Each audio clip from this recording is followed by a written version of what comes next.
papa biso to sosoli yo kuna pe pa ozali kokende moko mibalo ba sosoli yo papa to sengi yo ozali nkolo ya nguya tia kimia esika ozali kokende milimo nyonso ya mabe ezala na kimia biso pe totikala na kimia na komba tata mwana molimo santu amen.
Bungi, Anzitusu, Kwatata, Fumalongo, Fumadibu.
Na kombo ya tata mwana pe tata molimo mosantu papa Simo Kimbangu Kiangani tata molimo mosantu totondi yo botondi mingi biso bana ya ville province de Kinshasa ndenge okomelaki biso mokolo mwa le 26 akati ya mboka oyo Kinshasa papa totali na maloba na yo ya 1921 olingaka ete bana na yo bavanda na mboka oyo olobaki mikolo ekoya mboka wana ekopela moto makasi lelo na tongo na masolo na yo na banganga nzambe ososolisi biso tuni bango motuna tango akendaki na Sodome na Gomore alataki ndenge nini papa na bososoli na biso ya bomwana tososolaki te yango liloba na biso bana ville ya Kinshasa tososoli ete mboka oyo ezali Sodome une epai ozali kokende ezali Gomore olati lolenge bato tolataka kasi ozali nzambe papa apesa biso bososoli toyebaki olati lolenge moko na biso kasi ozali nzambe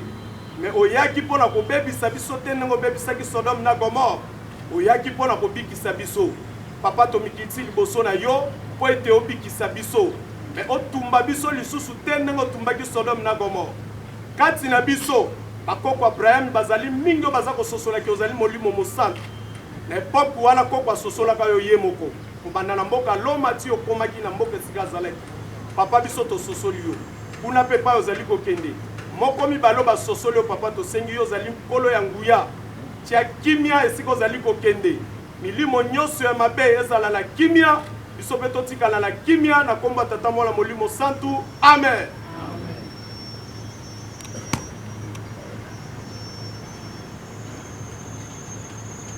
Nzambe tata mwana mpe molimo santu papa Simo Kimbangu Kiangani nzambe na biso totondi o botondi tomikitisi liboso na yo mpona kosenga bolimbisi na ntina na masumu na biso.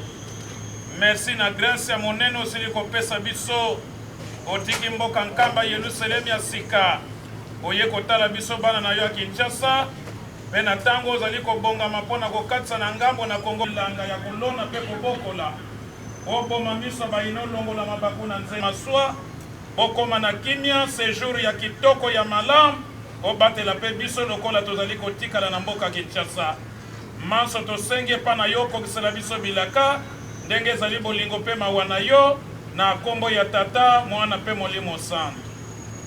Mzabuza mfumu wetu Yesu Kristo yezola kwa tani wa selito yeungua dia mwana velela ikawakalanga yetu tukawa kwa yelevu seye mwane mwandago. Amen. Amen.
blende.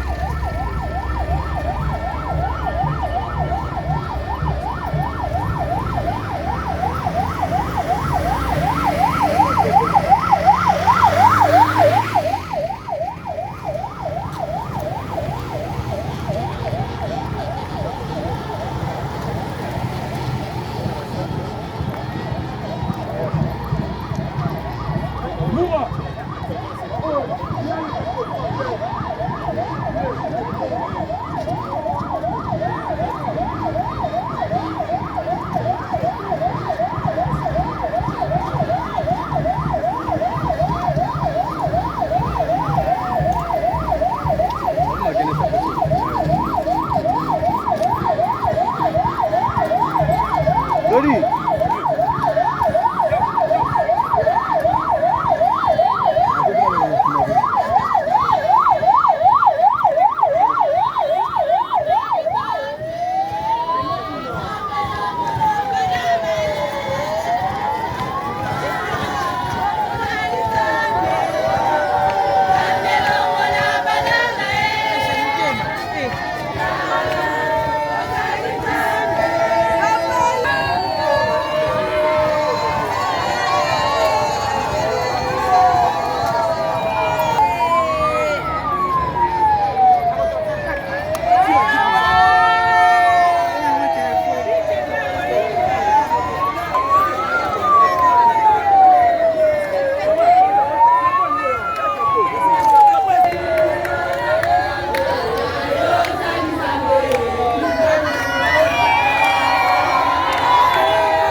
Alléluia.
toye kona ko pesa yo revoir quoi yango watozale na kati ya beach ozo mona ambiance bana kin partout bazala kati batika katata na bango ye moko te. Merci. Personnel du chef spirituel ici à Kinshasa, le révérend Urbain Sofiane de Bernard.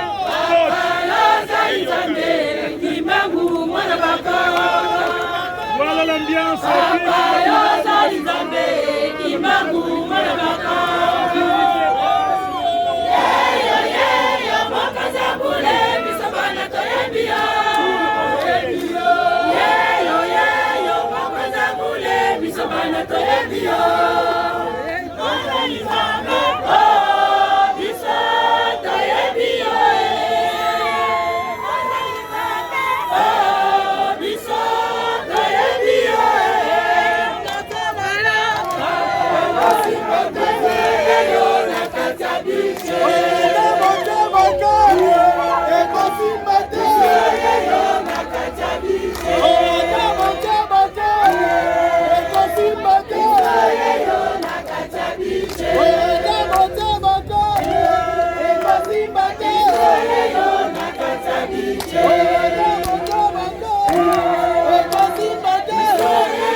Kimangiste awa na beach pona kuakompanye Papa Kimbangu na voyage monene oyo azali kosala bongo na mboka Brazzaville.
Molimo Santu, Boika Piko na misala, weke bila kabilongana, na utana bino na likolo, ona kotonga lingoma ya Molimo Santu, Boika Piko na misala, weke bila kabilongana, bilombe, bilombe balombi. Bilombe balongi, bilombe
Yeyo, yeyo.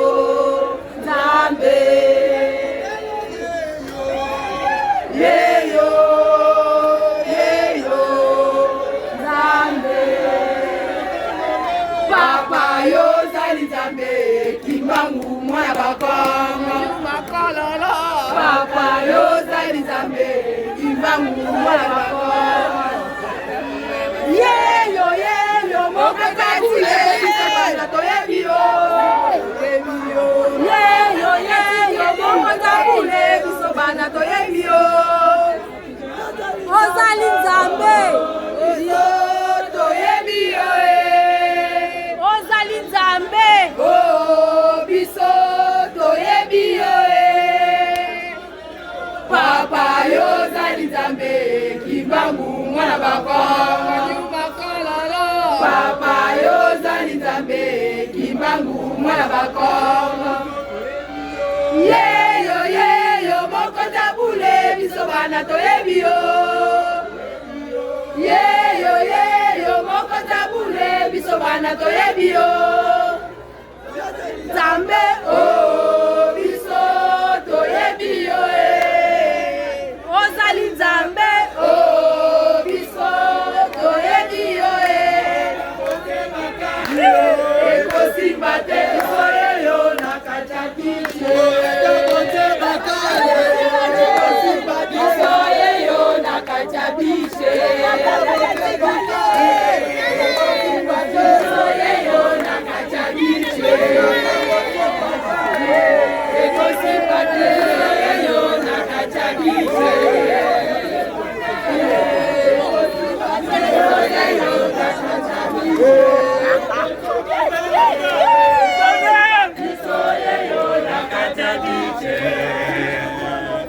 Papa yo ozali Nzambe Kimbangu mwana bakongo Gouverneur Papa yo ozali Nzambe mwana kongigante mwana bakongo Yeyo moko tabule biso bana toyebi yo Yeyo c'est le représentant biso toyebi yo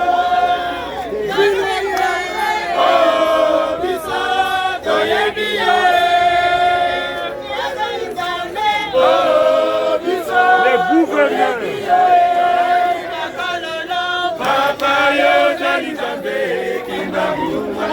après le départ des chefs spirituels voilà l'ambiance qui règne au beach Ngobila les représentants provinciaux personnels des chefs spirituels de Kinshasa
Il est là, il est parti.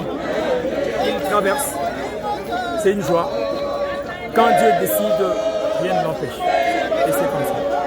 Alors, il y avait eu un peu de problèmes administratifs, mais c'était pas très fort pour pouvoir bloquer le chemin de Dieu. Donc il est parti. Et c'est la joie. Donc déjà, dans quelques trentaines de minutes, Brazzaville va bouger, Brazzaville va être secoué. L'Esprit de Dieu sera là-bas parce que Dieu lui-même va piétiner cette terre.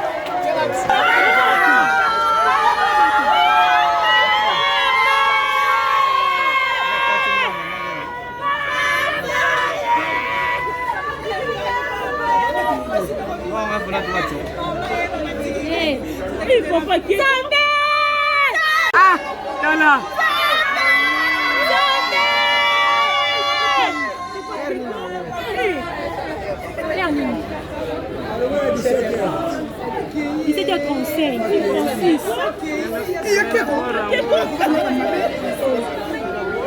papa Keye. Ok, malamu.